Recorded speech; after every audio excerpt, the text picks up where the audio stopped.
Hello, Digimon players. Welcome back to the channel.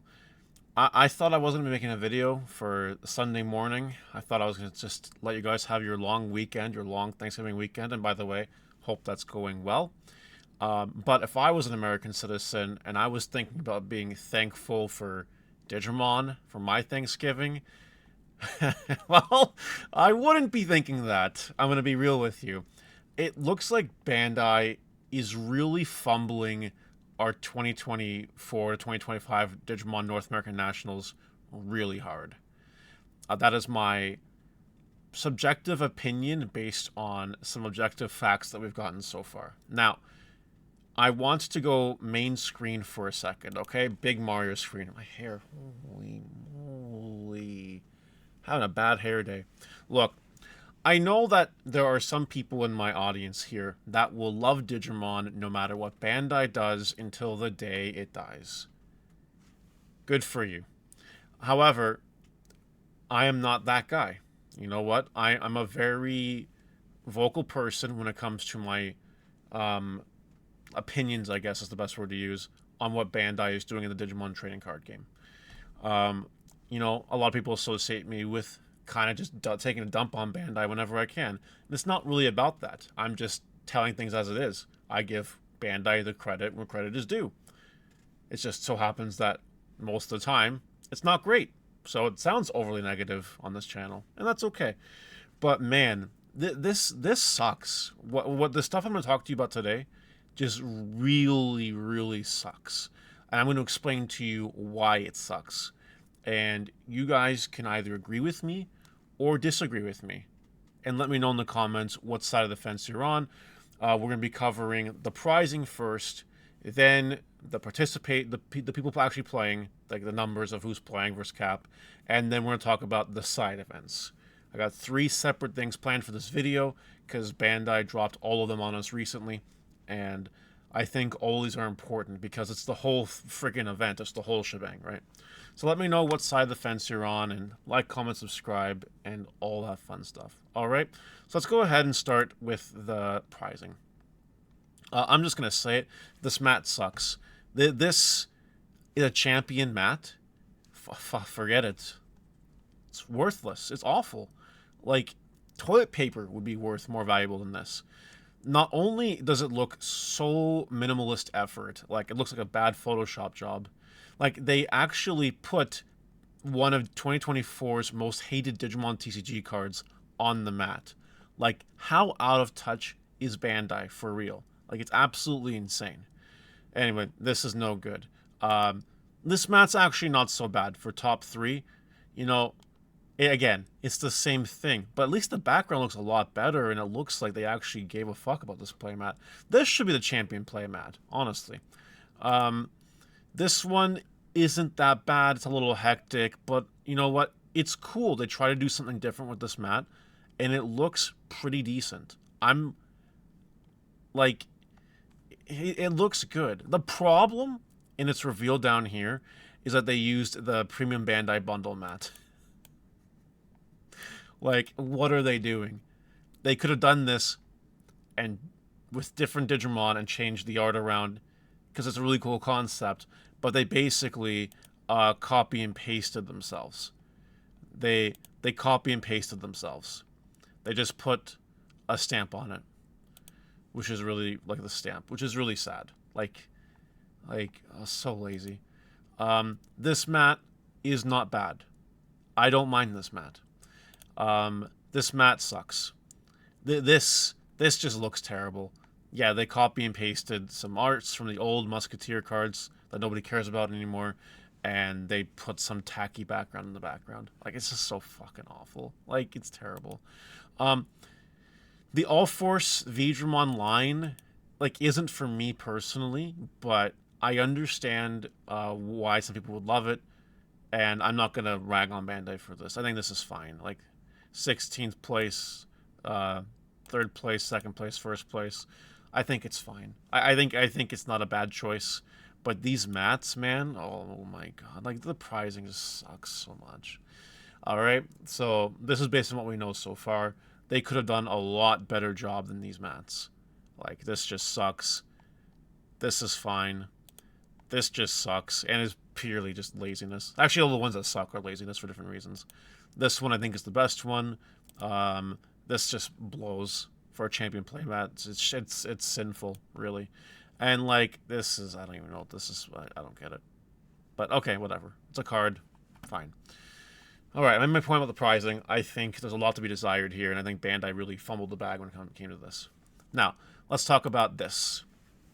I think this is the Guillotina's gaming guy, posting 768 cap, but no LCQ this year with less than half in signups, which generated a lot of comments, controversy, and whatever. As you can see here, the cap is 768. Right now, there are 297 applicants. All right. Now there's all sorts of commentary on this thread. My comment here kind of sparked some conversation, and I think that some people misunderstood my point that I'm making and my stance based on the opinions here. Like, this is the essay man. I love the essay man, but he completely missed what the point I'm trying to make. I don't even know who this guy is, but so let's just take it from the top here, okay? I am very happy with the way Bandai does regionals. I will give credit to Bandai for this because I think it's effing brilliant. They have their 512 player regionals, sometimes less cap, 300 and whatever. Okay, whatever. That needs work. But anyway, they have their very rigid regional structure where you have now your set number of rounds and only top 16 gets invites. Only top 16. Unless, you know, someone has an invite already, it rolls down to 17th, 18th, 19th, whatever. But, like, only 16 people are getting an invite per regional.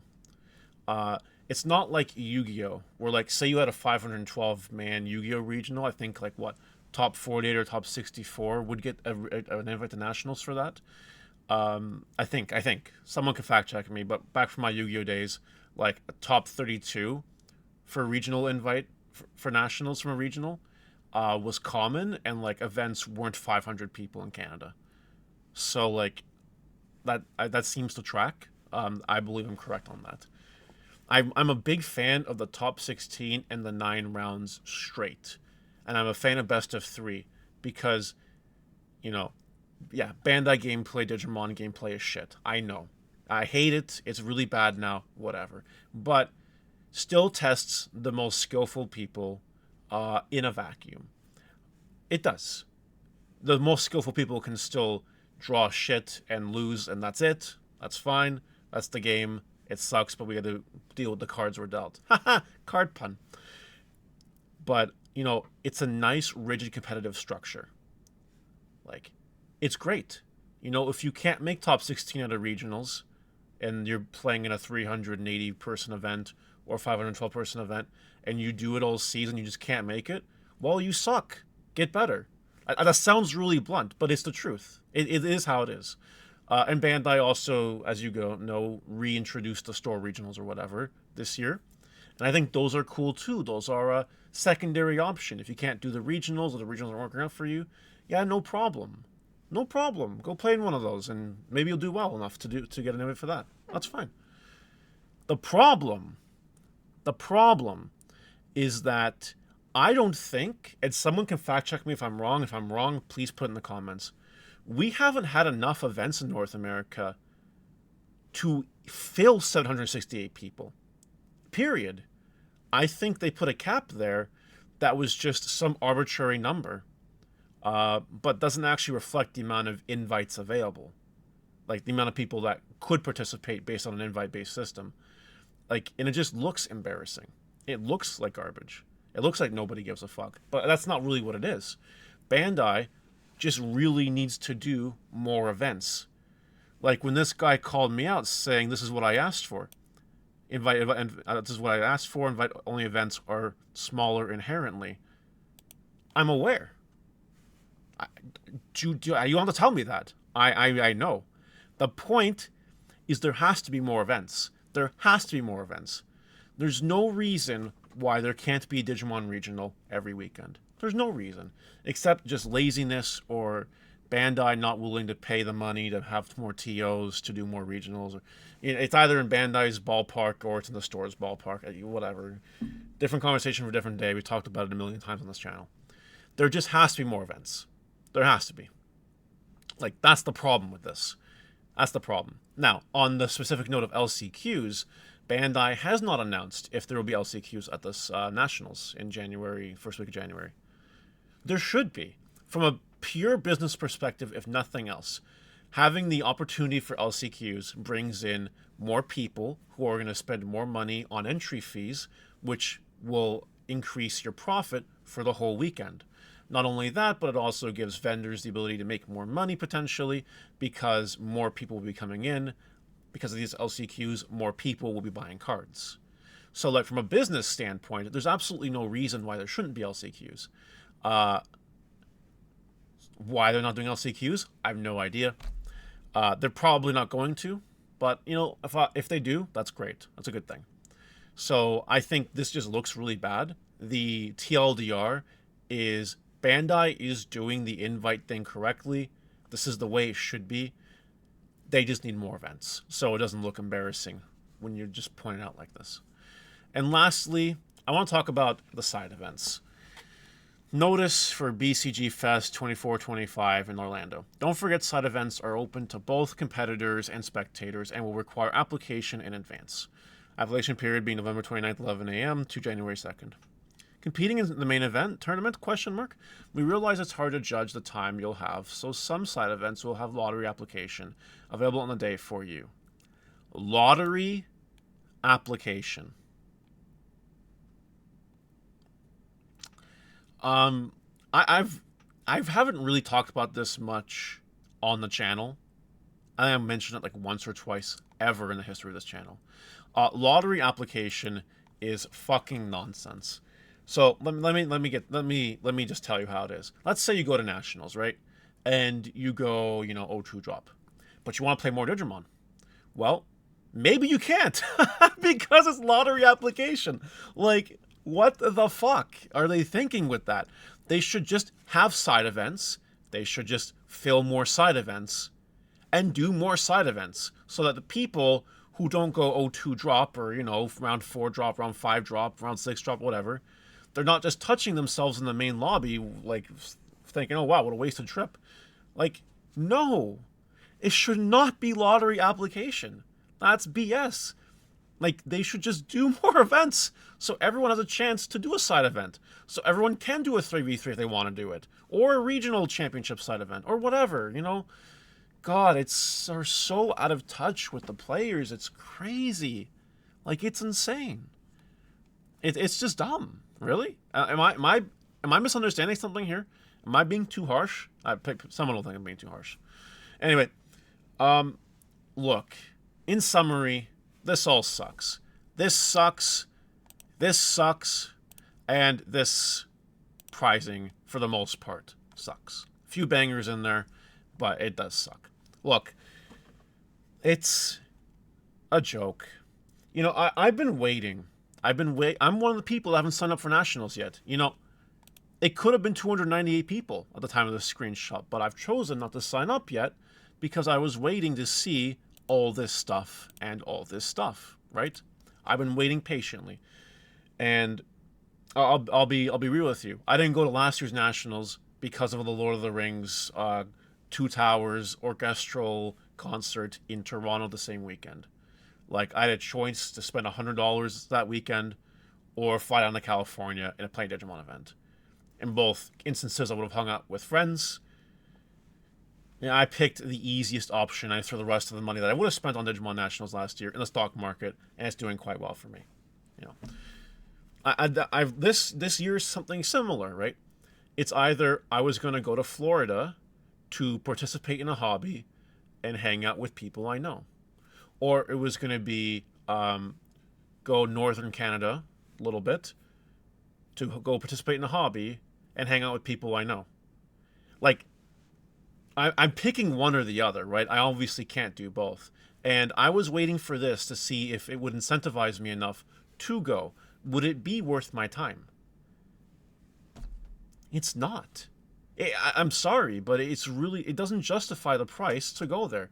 Look, I'll have to spend $1,000 plus if I want to go to Florida for a few days to participate in this event. I'd rather not do that. I'd rather spend $200 for the other plans I could have that weekend and throw that $800 in the stock market. I really would. And it would be much more reliable and much more fun. We'll have the whole Digimon blah blah blah conversation, gameplay, whatever, to like even incentivize this I'm going forward. I'm breaking down. It's late. I'm gonna summarize. I used to love Digimon for 3 reasons, right? 4 reasons. The first reason was because of the people I met along the way. I've met some great people from this, and I love hanging out with them. 2, I love the Digimon market. I've made so much money in the Digimon market, even when the game first came out compared to now. Make lots of money because I've figured out the market. Reason 3, because it was the game first came out, the gameplay was like great compared to Yu-Gi-Oh. Night and day. A lot more skillful. You had multiple turns. It was beautiful. And 4th was because the initial pricing for these tournaments back when they first started was worth a lot more than it is worth now. Like, it was really good pricing back then comparatively to what this is now from a value standpoint, whether you want to be collectible or you want to like sell the cards, whatever. The pricing was better. Now, these 4 points, my 4 reasons for loving Digimon, are down to 2. Those reasons are the people I met along the way and the market. Gameplay's fucked, and the pricing is clearly fucked right now for this particular event anyway.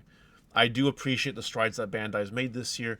They have a really good banger event pack right now. The regional participation pricing is really good right now. Ultimate Cup pricing isn't bad, and Serial Omni was a great thing to introduce. They've made some strides, but this just dumps all over that. It's terrible. It's god awful, and it's lazy, right? And the gameplay is poop, like poop. Like we have games now where you can sit across your opponent from the table, they might just draw their combo before you and beat you. Like that's just a thing. So many decks, you'll say aces exist. So many decks can out the potential ace monster and then kill you. It's crazy.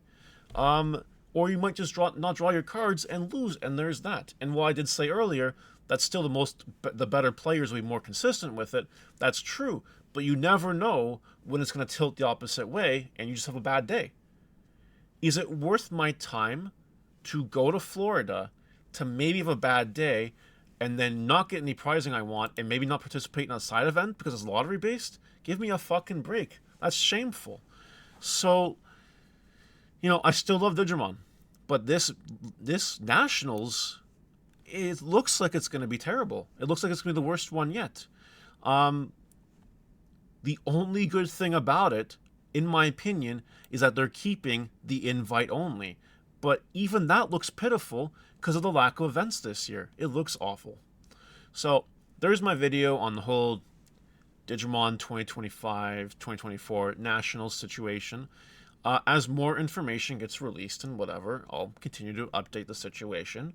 Maybe my opinion will change. Maybe they'll do something crazy to where maybe I book a last-minute plane ticket to Florida and play in the event. I don't know yet. We'll find out. But as it stands right now, I have literally no reason to go for this. There's nothing here that appeals to me at all. I would rather go do my other hobby and save like $800 and have probably more fun than playing Digimon. So anyway, what do you guys think about all this? Do let me know in the comments your thoughts and opinions. I am really curious if I'm just being way too hard for no reason, or if there is some semblance of the community here that does agree and thinks that Bandai really needs to work on this.